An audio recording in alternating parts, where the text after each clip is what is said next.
interrupt this program to bring you a special news bulletin. The White House announces Japanese attack on Pearl Harbor. Japanese attack upon Pearl Harbor naturally would mean war. Yesterday, December 7th, 1941, a date which will live in infamy. Since the unprovoked and dastardly attack by Japan, a state of war has existed between the United States and the Japanese Empire.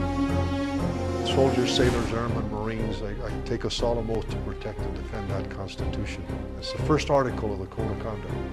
I am an American fighting man. I serve in the forces which guard my country and its way of life. I am prepared to give my life in its defense.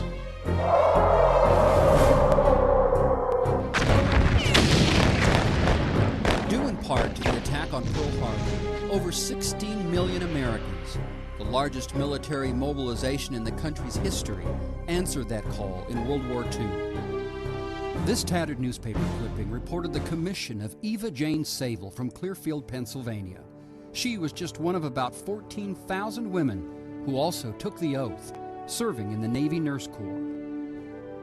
I loved everything about from the day I signed on the dotted line, and the recruiter came up to me and said, "Welcome aboard, Miss Sable. They really need you." I said, "Well, thank you. I need them too." Immediately after the attack on Pearl Harbor, the U.S. military imposed censorship on all letters. Sable spent the last 18 months of the war on the island of Guam, where she cared for the wounded and read their mail. The Navy nurses at Guam were in charge of censoring letters. We went into a room on our off hours and the letters were there, and we would just pick one up at a time and censor it. "Dear Mom, here I am at a naval hospital at Guam." Well, the naval hospital at Guam was cut out. We all had to have a signature, so in case that something was left in that should have been cut out, they would know who censored the letter. Being only 22, 23 years old, you thought, well, I hope my mama doesn't get a letter like that, but she probably did. You know, you had to do it. You had a responsibility to do, and you did it. Sable's strength was put to the test near the end of the war, in the aftermath of the Japanese sinking of the USS Indianapolis, still the greatest sea disaster in naval history. Over 900 men were stranded in the Pacific on rafts, fending off sharks and dehydration. Incredibly, the ship was never reported missing, and rescue would not come for 4 days. The patients were coming in, and this one boy came in, and his mouth was full of maggots, and his tongue was eaten away. And he couldn't talk. But he would look up at you with his big blue eyes whenever you would, wipe his mouth or something and say, "Thank you." And his eyes said that. We had special wards where patients like that would go. He died in 2 days, though, but I went and visited him every day. I was charge nurse there.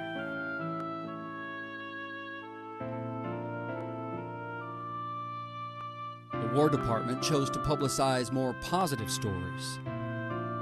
The photographer came in one day, and he said, "Miss Sable, would you come and have your picture taken with Vincent Howard?" And I said, "Oh, yes." And I went, he was a young boy, and he was good looking. And afterwards, I just went to Vincent Howard after the photographer left, and I said, "That was great, wasn't it? And they're going to send it to our hometown." And he said, "Yes." From her memoirs, we learned that a single letter can change several lives. This is a letter that I wrote to my to-be husband, I guess, my boyfriend at the time. He was stationed in Europe, and I was stationed in the Pacific. He was in a foxhole with 2 other men. And he was opening the letter and beginning to read it when another sergeant came by and said, "Bolins, you 3 men are to evacuate immediately." The 2 men jumped out and said, "Bolins, we're to evacuate immediately." And he said, "Not until I read this letter from my sweetheart." It wasn't too far away that those men were just blown up to bits. And when he went back to camp, he said, you know, fellas, I'm going to marry that little Sable girl.